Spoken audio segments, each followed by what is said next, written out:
Hello everybody, it's Steve here and welcome to GopherHaul. If you haven't started your business yet, what are you waiting for? If you don't start your business this year, you'll be at least 1 year older when you do. So get started today.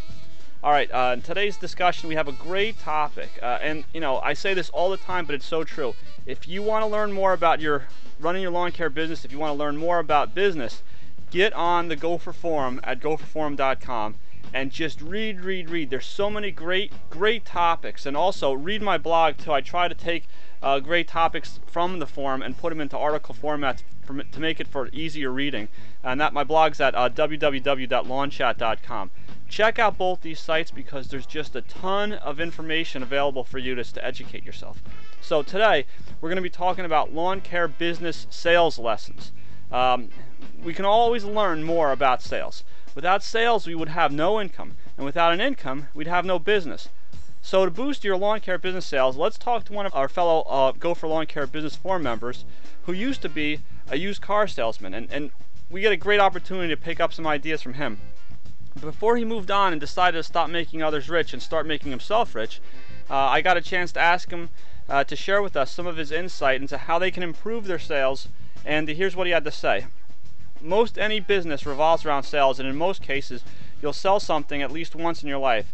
A simple sale can be broken down in a couple of steps. There are many different forms of these steps to the sale, but here are the ones that he uses. First off was the meet and greet. And he said the meet and greet is the first and most important part of the sale. A lawn care customer is going to decide if they're going to purchase something from you within the first 15 seconds of meeting you. So during the meet and greet, you should shake the prospective customer's hand, look at them in the eyes, and state your name and why you are on their doorstep or wherever you are. Remember, this customer could lead you to more sales, so take them as they are your monthly salary, your child's next meal, your next zero-turn mower, etc. The second step, he said, was fact find. When you fact find, all you're basically doing is finding out the needs of your lawn care customer. Ask your questions, and when they answer, just sit back and listen. The best way to lose credibility, he said, is to interrupt the customer when they're talking. The best way to build confidence is to listen and give an educated response to whatever they have to say. Okay, so step 3, he said, is diagnose. I was always told, he said, in the car sales industry, what if a doctor gave medicine without finding out what was wrong with the patient? That would be bad, right? Yes, it'd be awful. Giving a proper diagnosis with each customer can boost profits enormously. This step is the most commonly misconstrued part of the sales process. Now, step 4, he said, is present. This step is where you have to use those superior vocal tools, those sly words. Basically you sell. You need to get the customer excited about the product now. With diagnose, you have selected the product or service with the customer. Now you have to concentrate on selling it. When the lawn care customer says that the service is overpriced, you need to overcome the objection. Don't switch the service or the product. Switching is not forbidden, he said, but it should only be done, if you're about to lose the sale. Most people feel that they picked the product you were trying to sell them.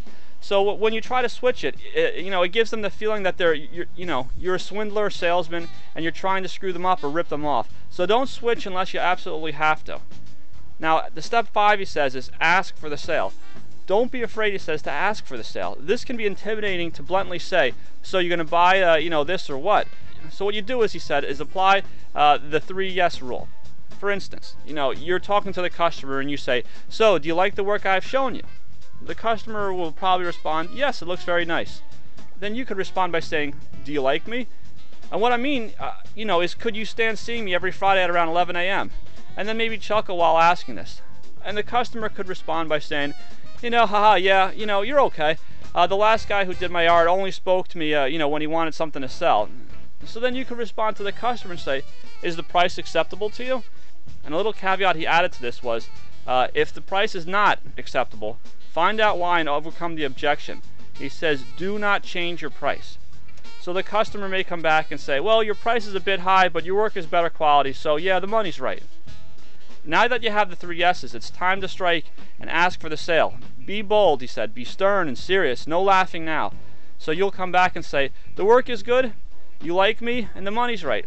So do we have a deal? Can, say Joe's Lawn Care service you with all your lawn care needs? The customer might say something like, well, yes, but I need to talk to my wife, or I'll call you tonight and let you know what she had said. So he said, this is a good thing. If you do a good job and you sold him on it, he will sell it to his wife. Him needing to talk to his wife is better than him calling you later that night and saying, my wife came home and said no. If he does not need to talk to his wife, something's wrong, he said. Or he's single. Sometimes they'll simply say no, sometimes they'll say yes, but most of the time they'll have some excuse on why they can't do it right now, but they'll call. Alright, now we go to the final step in the sales process, close. At some point in the sale, you'll need to close the deal. This is easy because you've already built a rapport with the customer and they already said yes to the deal.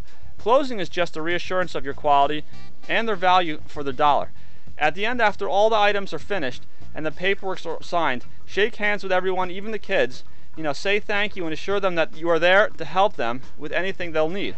And so there it is, how to sell lawn care from an ex-auto salesperson. Don't forget, you worked hard to get this customer. You're going to work hard for this customer. They're going to appreciate your work and they'll thank you. Be sure to ask for referrals from the customer. If they like you and they know someone, they'll pass your name along. So anyway, I think this is a fantastic topic, how to improve your sales, to your lawn care customers. So let's go over the steps one more time.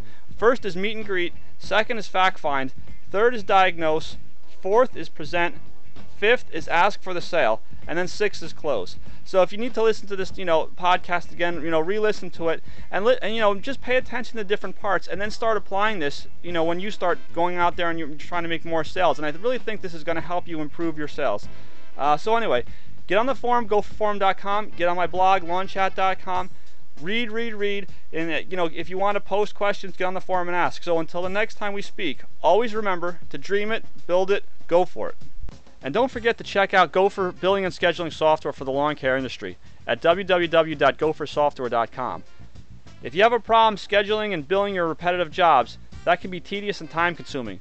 The solution to that problem is the Gopher billing and scheduling software because it allows you to quickly and easily schedule your jobs and create invoices. All you have to do is simply set up your jobs at the beginning of the season and let Gopher handle the rest. With Gopher, you can print out your list of scheduled jobs for each day and then automatically print invoices out after those jobs have been completed. It couldn't be easier. Go to the site, download the 30-day trial, and see if it's right for you.